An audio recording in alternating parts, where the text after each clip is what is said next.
Welcome to, what is this map? Port of Hamburg, right. Sent in by the greatness of the great Pulsar, my lovely sender. And we're going to have a 4v4, as you can see. Over here are going to be his allies. We're going to have Socrates, where is he? Over here. And we also have, one second. Okay, we also have OKW, TKIL, and Wehrmacht, Korean person. On the enemy team, we're going to have Soviets played by K-Loop 007, Guardsman Sly Marbo playing as the USF, and Akira playing as the Soviets, and Ugur playing also as the Soviets. So we have 3 Soviets and an American against 3 Wehrmacht and an OKW. Very interesting.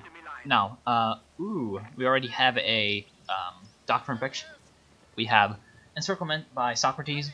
That is very interesting. Of course, Port of Hamburg is not a map where Close the Pocket is a very big threat, because it's really hard to cut off significant portions of the enemy territory on this map. It's not a very cut-off heavy map, so it's not what I would pick personally, but the Stormtroopers can be a pretty good infantry unit if you can get them fed up with STG upgrades, etc., or maybe even G43s. And the break the supply line and the breakthrough have their uses, I guess. It's still not the doctrine I would pick. Now, of course, the map. In case you haven't seen any other cast where this map is featured, we have 3 victory points on pretty symmetrical positions at the center of the map, flanked by munitions points in very open area. Well, this one is in a very open area. This one is in a little bit more protected spot. And 2 fuel points on either flank, both very harassable fuel points. So the control of these fuel points is always very crucial to this map. And also, pretty much the terrain is fairly open in the center in this sort of assembly yard area. And on the right side and the left side of the map, it's a little bit more laney with a few choke points as we lag. Now, we have double MG and mortar opening by Korea over here. It's going to be a pretty good opening for the left side of the map, as I said, fairly enclosed areas where MGs rule the day, and so having a mortar to wipe out any kind of maxim that is going to get in this house especially, or maybe any fighting positions that the American player builds, will be very useful. The mortar will definitely be a good choice for him. On the right side, the greatness of the Great Pulsar is going for the same kind of build, which is pretty good on the right side of the map, as well as we already see the Soviets getting out a lot of support weapons. Akira going for 2 mortars, not even just 1, just very much no shame involved. Going for the support weapons, it's probably the best choice, but right now all the 3 Soviet players are going for the same playstyle of many support weapons, which is in my opinion a mistake. At least one player should be going with a lot of conscripts to get that extra capping power, harassing power, flanking power, that will allow them to pretty much use the fact that the allies in the early game have a mobility advantage with their superior infantry, at least at close range. So over here, TKIL is going to go for a truck already, but I don't think he will be setting it up quite yet. I do believe that he will be going for a medical HQ right about here, perhaps. Would be a good choice, as it would allow both TKIL and the greatness of the Great Pulsar to have a much superior map control over the right side if they had this forward healing station. We have a Kugelwagen also from TKIL. Now, I don't think the Kugelwagen is a pretty good choice on this map. I think it is a pretty useless vehicle, because the Kugelwagen is mostly useful for harassment, whereas on this map, harassment is very hard. It's kind of hard to flank the enemy. It's a relatively small team game map, especially as width goes. We have a bunker by Socrates. Socrates looks like he doesn't really have any units. That's very interesting. Did he lose anything? Units lost 1. No, he hasn't really lost anything, so he just hasn't really been fighting. Oh, it's because he... No. I really don't see why Socrates would really not have any units. That's really weird. Still, his mortar over here, K-Loop's mortar is going to be dealing a lot of damage to these bunkers that the Germans went for. Now, Korean guy over here still persists with having 2 mortars, so he will be able to counter battery these mortars fairly efficiently, but Socrates doesn't really have any defenses against this. and we do have the medical HQ going up in a fairly secured location on the right side of the map. That will allow the greatness of the Great Repulsor and Kill to have additional pushing power on this right side of the map. Of course, the Soviets don't really have any pushing power at all because they went for pretty much entirely support weapon builds. So they will not be really able to dent the defenses of the Germans on this side very much. We have 2 mortars by the greatness of the Great Repulsor, 3 mortars. This is kind of extreme, but I agree with this choice. Now, his machine gun over here, ooh, he's going to use his Pioneers, sacrifice them to prevent the enemy from capturing the machine gun. Probably a good choice in the long run. He doesn't really want the enemy getting past this MG42 of his, at least until the bunker is upgraded, because this is what is protecting his left flank over here around this little house. Even though this isn't probably a house, it's more like a normal, I don't know, some kind of workshop building. We've lost the Grenade Werfer squad, so a mortar going down and another mortar going very low from the counter battery fire by these Soviet mortars that they're going to be repositioned. That is very good play by Akira, smartly repositioning his mortars because he doesn't really want to be a sitting duck for the mortars of the greatness of the Great Repulsor. Now, the greatness of the Great Repulsor has a lot of fuel, so he could be taking up to tier or the battle phrase 3.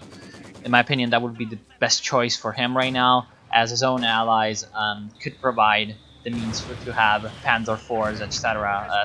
Especially this Socrates guy with the Breakthrough. Breakthrough works really well with Panzer IVs because it improves the speed of all vehicles and it allows them to capture points. So with a fast tank like the Panzer IV is a pretty much really good ability. So we have an ambulance over here by Guardsman Sly Marbo, who did go for Easy 8s. Now this is an interesting doctrine selection because the rear echelon flamethrowers aren't really that useful, and also the sprint is really bad of an ability. It doesn't really do anything, especially on a map like this where flanks aren't really that prominent or achievable.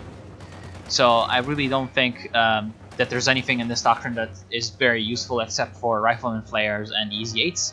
But if you can use the Easy 8s correctly, which is not easy on this map, he will be able to deal a lot of damage to the enemy.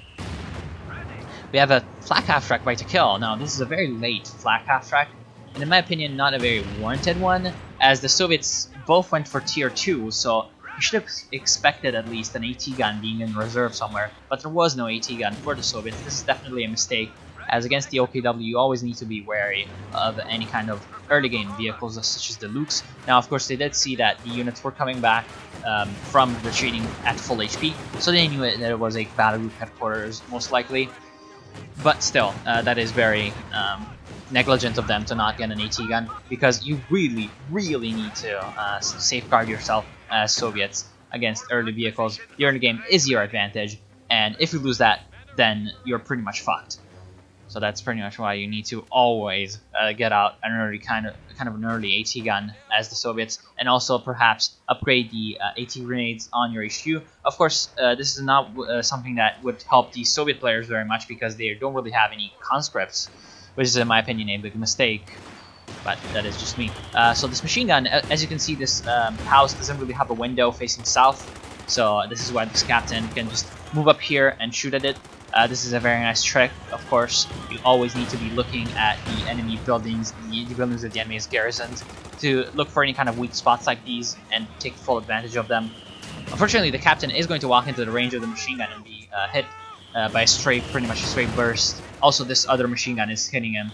Now, we have a 222 Scott car coming up by Korean person over here, and we also have a Stormtrooper squad attempting to destroy this fuel cache, but the Stormtroopers with STGs will be pretty much hit by a buttload of riflemen by Guardsman Sly. He's going to be lucky to escape. I'm not sure he will be able to. Wow, very close, but he's also going to run into a few other allied units, I'm guessing, in the escape, such as this T-70. So I don't think this STG squad will survive. This is a very big shame, as that is 100 munitions, as well as 340 manpower being wasted by Socrates. Now, Socrates going for a second Stormtrooper. Again, he's trying to harass the left side of the map. Thanks to the fact that the Allies did put down some barbed wire on the side, it is very hard for the Germans to harass them with conventional means. And as you can see, the Stormtrooper did die in the retreat. We have the 222 Scout car attempting to make a push on the left side of the map, but he will be pretty much going down in the hornet's nest of the Allied units. because, well, he just pushed way too far, way too far. He shouldn't have been pushing that far, and he should have definitely recognized the danger that A222 can run into at 9 minutes into the game. The enemy should definitely have enough counters on the field for that scout car. Now, teching choices, for Socrates we have tier 3, which is exactly what I would have envisioned for him. He's lost a lot of infantry, so he needs to get out some kind of early vehicle to turn the tide for himself.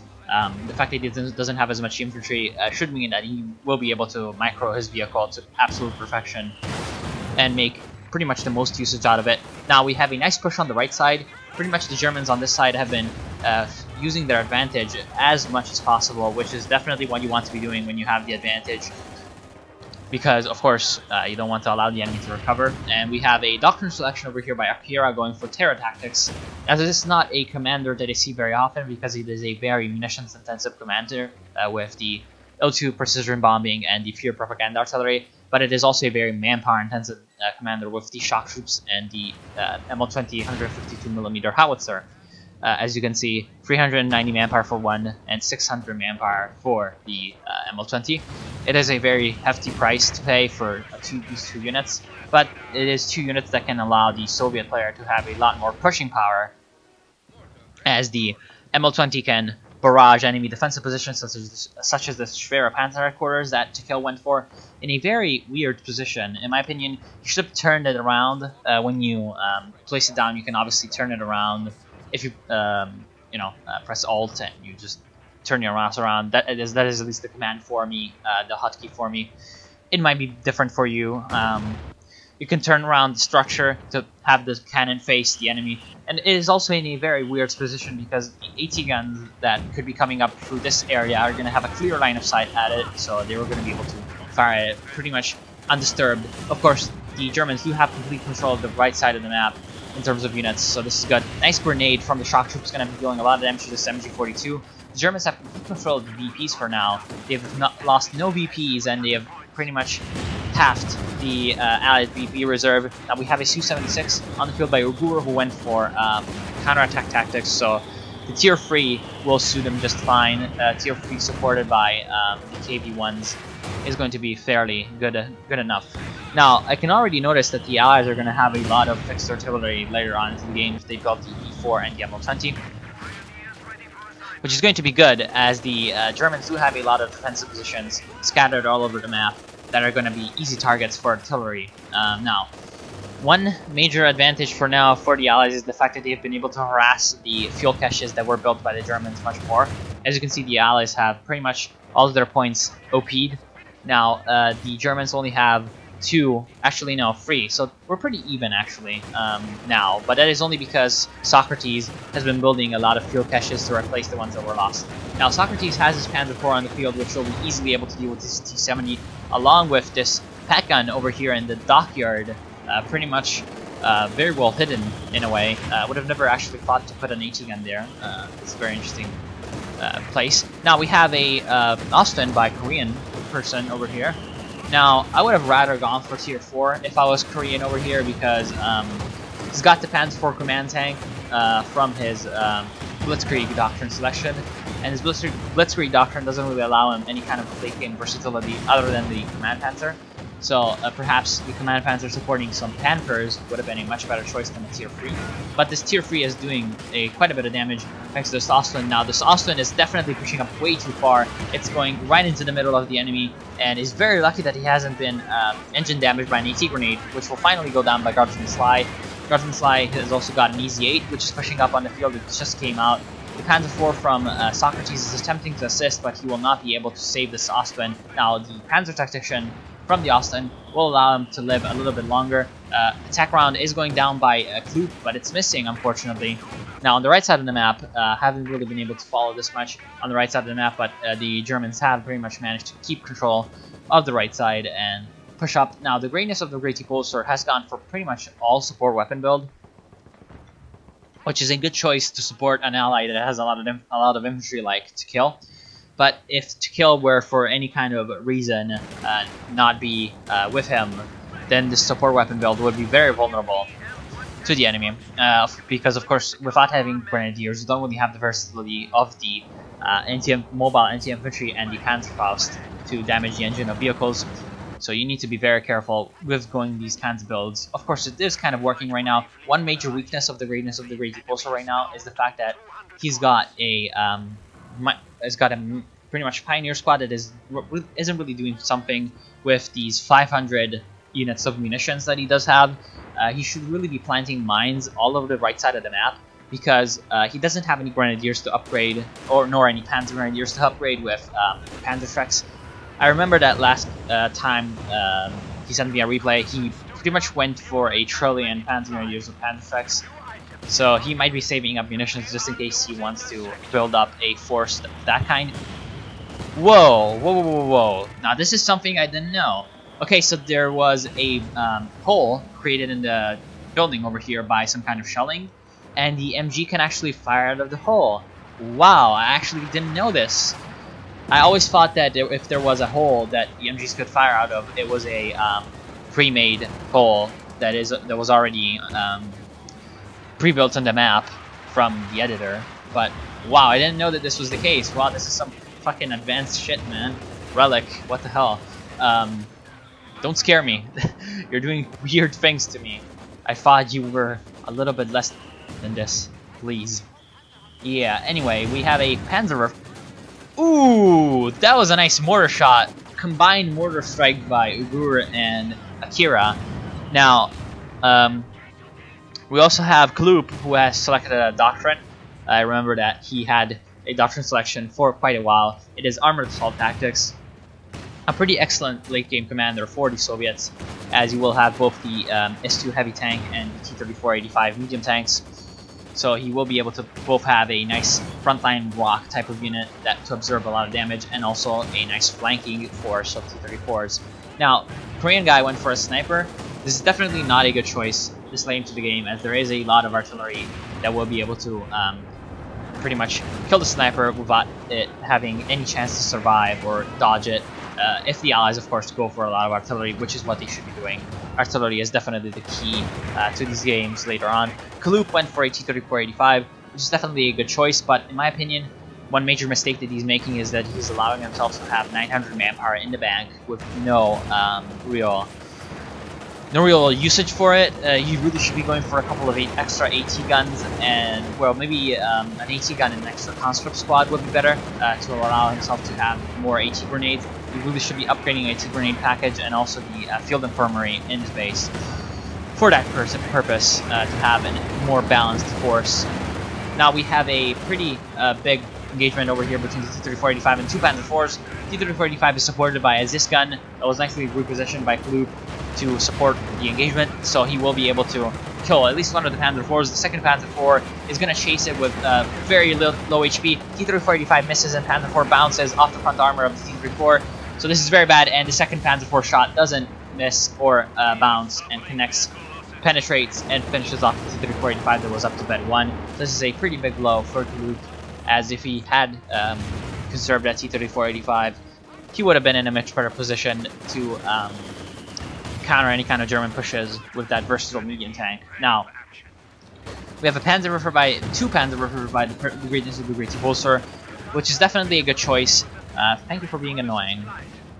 Oh yes, it is very, very nice that Socrates is attempting to do some harassment, but he definitely condemned his Panzer IV to an early grave by doing that. As you can see, this is not a passageway where this tanks can pass. Of course, this little dockyard ceiling gate is not a fit road for a Panzer to just retreat through. So he pretty much backed himself into a corner over here, and he really should be using infantry to harass this point. Now we have two Katyushas over here by Akira. Doesn't look like they have done much, perhaps only one barrage between them, rather both of them only went for one barrage each. We have also a B4 howitzer being built by Ugur. Ugur having a lot of fuel because of the fact that counterattack tactics is also a very manpower intensive tree. As you can see, the B4 does have a pretty good range and can fire at pretty much all these structures. Now it looks like the Schwer Panther quarters is that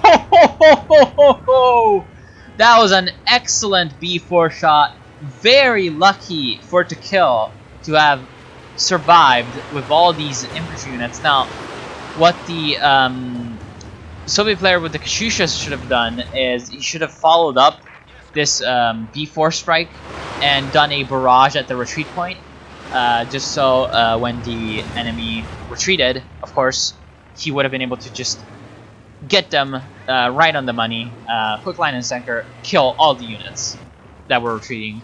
But even so, that was an excellent strike by the B4, pretty much masterfully done. The B4 is a unit that I don't really like.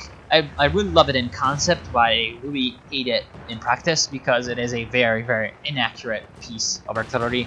And even when it hits, as you saw, it dealt a lot of damage to a couple of the squads and killed a lot of Obersoldaten, but it didn't wipe any of the squads. That is because it is a kind of in a way RNG-based unit. Even when it hits, it doesn't really always connect the way you want it to go. So you always want to be making sure that the B4 just does as much as possible. Was that a B4 shot on the... No, that was not a B4 shot. That was just the fuel tank exploding by a Katyusha rocket. Now, nicely done by the Allies on the right side, getting the artillery superiority. Right now, see, again, it hit perfectly on the Panzerwerfer, but didn't kill it. As much as the Panzerwerfer is pretty much a piece of paper of a vehicle, it is pretty much only a half track, so you'd expect it to be destroyed instantly by a shot from a 203mm heavy howitzer, such as this B4, but it didn't really die. Now, the B4 is already up to Vet 2, and it's got access to the direct fire attack, but this far back into the base, the direct fire attack will not be useful. In case you don't know, this ability is basically turning the B4 into an AT gun. It fires directly at a tank, pretty much turns it facing the ground elevation and shoots directly at the tank. It's got a range that's about like this, this far, like a screen and a half, and it is very useful against heavy tanks, of course, because having the extra accuracy of the direct fire attack and the huge damage of the V4 is just really useful. Now, the greatness of the Great Repulsor is smartly going for a Panther after two Panzerwerfers, but there is a mine over here by Akira, so he might go into the mine. Doesn't destroy the KV, which is what I thought would happen from the splash damage of the mine. KV goes down anyway from the Panther, so Panther will have to retreat through a very, very dangerous spot. There is a demo charge in the mine over here, and also a lot of Soviet infantry is prowling about, and also a Su-76 is coming in. Su-76 might have a few nice rear shots at it. Now on the left side, unfortunately, I haven't been able to follow up much what's going on over here, but we have a huge push by the Americans, making a lot of things happening, a lot of damage down on the Germans on the left side, snipers retreating, one AT gun going down, another mortar going down in the dockyard pit, and also the Panzer IV taking a lot of damage. Now the EZ-8s by Gardensly Marble were crucial in this push, and he's also got the resources to build another one. Unfortunately, it doesn't look like one of these EZ-8s might be going down from this Panzer IV by a Korean person over here. Korean person going for tier 3 as well. And again, nice usage of the EZ-8s. This is exactly what you want to be doing with this tank. Now, he really should be getting out of these vehicles so they are not targeted by the anti-tank strafing run that Korean person went for. Korean, of course, doesn't really have any line of sight on these EZ-8s, but the EZ-8s have machine guns and they're firing at the planes, which will allow the planes to have sight on them.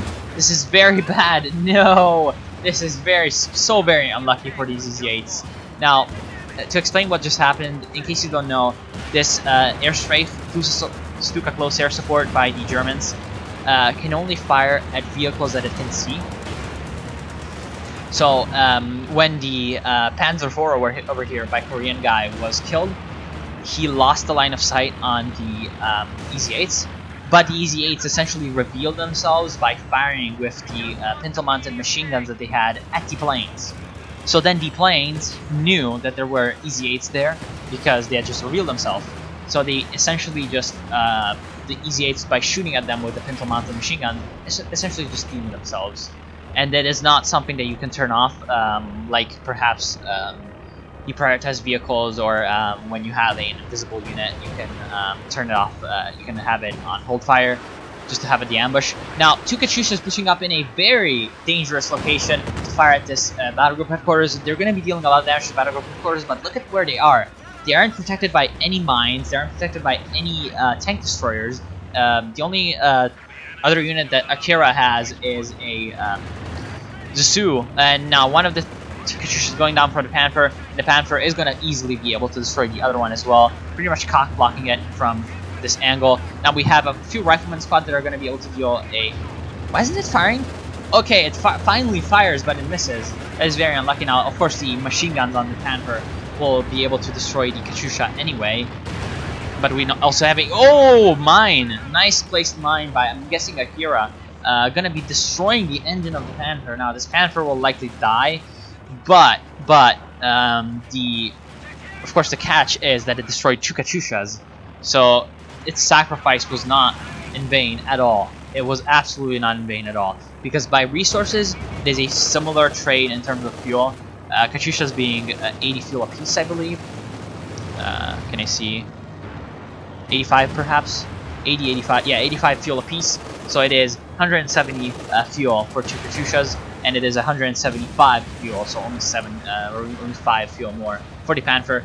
But the Panther is less manpower than two Katyushas, and it is, of course, a unit that you can just rebuild, and it will do the job just fine. But these Katyushas pretty much need to be masked, and they cannot be replaced right now for the Allies, as the Allies do have the resource disadvantage. And we also have a King Tiger by to kill, so the Allies will need to be focusing a lot more on anti-tank than anti-infantry right now. Now, Guardsman Sly, he has rebuilt one of his EZ8s and has enough resources for another one, but unfortunately he's got a lot of manpower that he doesn't really have anything to use for. The reason he cannot really build anything with his manpower is because of the fact that basically the Americans this late into the game have a lot of manpower bleed problems.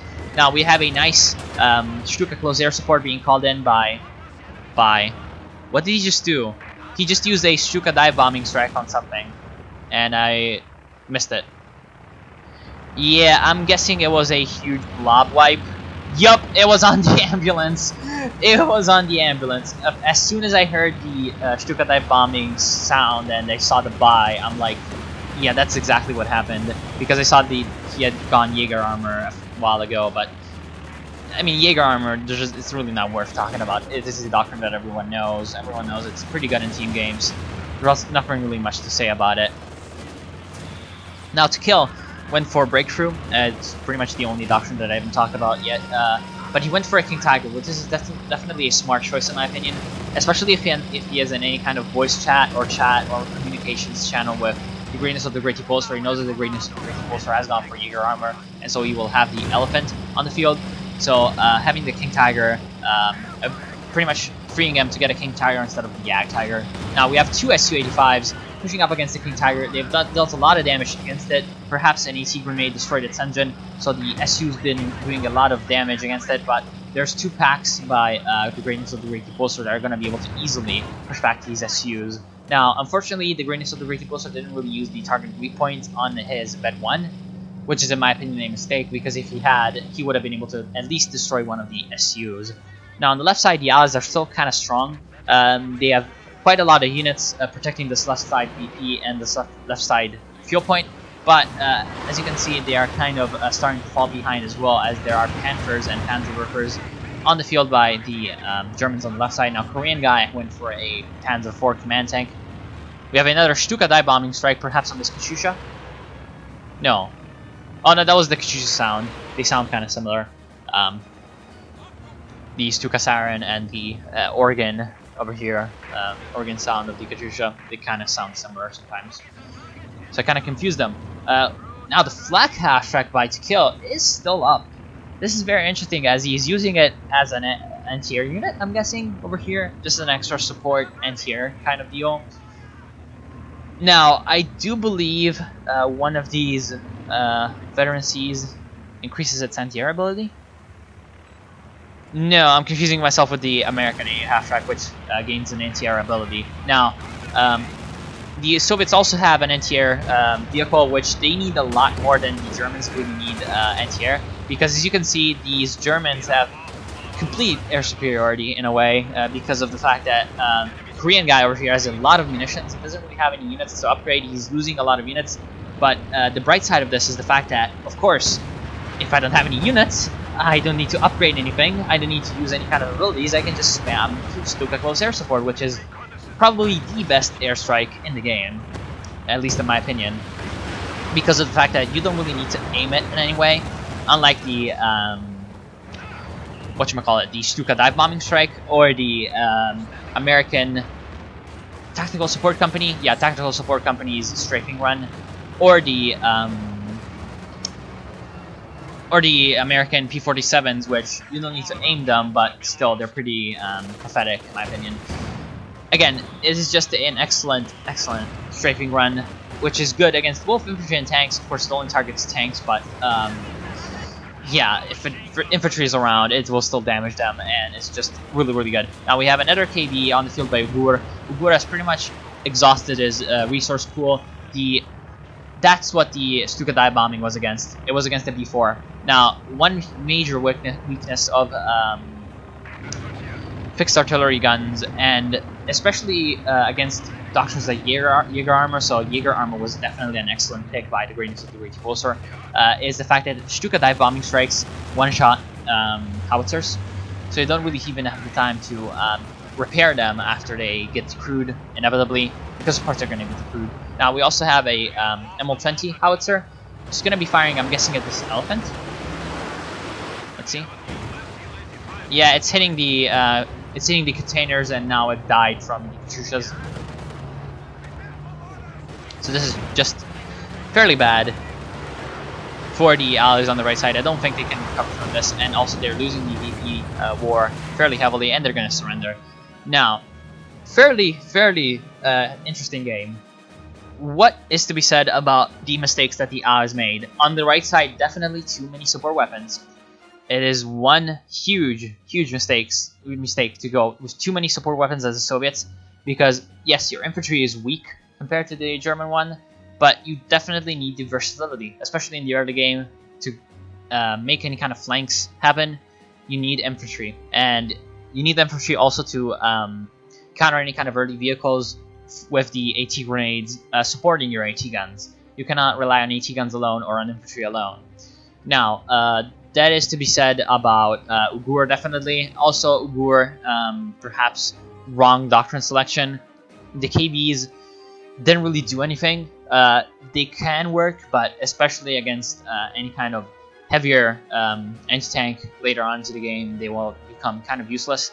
The SUs were definitely a good choice to go for, but also going for tier 4, in my opinion, was kind of unwarranted because of the fact that basically he had tier 3 and he had the KBs call off, so he didn't really need to waste the extra fuel to go for the tier 4. He could have just relied on Su-76s, which are good enough anyway. The Su-85 is only good for the extra range and the ability to spot for itself. Once it gets vet free, it can also deal a lot of damage, extra damage compared to the Su, but 76. But still, you need to get it vet for that, and he didn't really keep it alive long enough to do that. Now, Guardsman Sly and Akira. Akira, not really any units. That's the problem. He went for a couple of Katyushas, which he used decently, but he then lost them in a very stupid manner. Wrong doctrine selection. Didn't really use anything out of the doctrine. The Ultra Precision Bombing Strike is extremely effective against immobilized vehicles and defensive positions, but he didn't really use it. He didn't really build a ML20 until it was too late, and he built it even when he built it in a very dangerous and exposed location. He should have built it up to about here in a more covered area. Now, also, Guardsman Sly playing fairly well, but again, losing a lot of vehicles in the mid-game due to a very unlucky sort of semi-intended feature of the Easy 8s and the Stuka Close Air Support interaction, but yeah, very unfortunately, losing all of his veterancy on his units is what kind of caused them to falter and crumble, because he had a lot of veteran riflemen, a lot of veteran Easy 8s, but he then lost them all, and that is kind of the problem with Americans, is that late game, doesn't matter how many veteran units you have, you can defeat the enemy thanks to your veteran units. You can stand up to them, but once you lose them, you are screwed. And talking about Kloop, he really didn't utilize his doctrine as well as he could have. I'm guessing that he didn't really inform his allies with the radio intercept of what they were doing, because they were caught off guard pretty much at every turn by the Germans. The Panzerwerfers that the Greatness of the Great Repulsor got were an excellent choice, and pretty much smashed all of the support weapon lines that the allies had on the right side. So if Kloop, who had the radio intercept and knew that the Panzerwerfers were built, had signaled his allies in some way that there were Panzerwerfers on the field, I'm guessing that the allies on the right side would have played a little bit more cautiously with their support weapons and blobbed them up a little less. Same way about... I haven't really seen much of what was happening late game on the left side, but I'm guessing the Panthers over here and the King Tiger would have been a little bit more countered if the allies had a little bit of a forewarning about their coming. Now, Kloop also not going for an S2 kind of disappoints me, because of the fact that he went for a lot of T-3485s, but T-3485s are only good as much as they can support other units or be used in a good flanking maneuver. And on this map, good flanking maneuvers are hard to obtain. So perhaps going for a NIS-2 heavy tank instead of all the T-3485s that he lost, which is, I'm guessing, in numbers of 3 or 4. No, only 2. Still. He could have definitely gone for a NIS-2 heavy tank, in my opinion. Now, the Germans, what did they do wrong? What did they do right? Now, Korean guy over here didn't really know what he was doing. He really should have gone for tier 4 instead of tier 3. He wasted a lot of vehicles with pretty much no gain. But he definitely provided a little bit of support on the left side thanks to his support strafing runs, which did help out the team a lot. And also his reconnaissance played a crucial role for the Germans. Now, over here, Greatness of the Great... No, not Greatness of the Great Repulsor. Socrates. Losing too many units. He really should be working on his unit preservation, especially on his infantry and his vehicles. Now, he also went for both tier 3 and tier 4, which is, in my opinion, a mistake. Going for a lot of tier 3 would have been good for him, in my opinion. He didn't really need the extra punch of the Panther on the side, but it was welcome late in the game anyway, because none of his allies really had any heavy vehicles on his side. Now, to kill going for a pretty good strategy of let's get infantry, which not a lot of other players really did in this game, except for Guardsman Sly. Now, that, of course, not with much surprise, worked wonders, and he did manage to get a lot of veteran units. And also, the King Tiger was definitely a good choice. He didn't really use it that much. Now, the Yak Tiger also kind of has something to be said about, but really, with the Greatness of the Great Repulsor going for that elephant, he really didn't need to go for the extra Yak Tiger. On top of that, perhaps a Panther in the meantime would have been a good choice, but it didn't really, the need didn't surface, so I won't really comment on that too much. Greatness of the Great Repulsor, floating a lot of manpower, but near close pop cap, so really no shame in that. And again, great usage of Panzerwerfers were exactly what the Germans needed on the right side of the map. A lot of support weapons, kind of a bold move to go with this many support weapons with no infantry, but it did work out. I mean, that is mostly because of the fact that the Allies really didn't attempt any kind of flanks on any kind of side.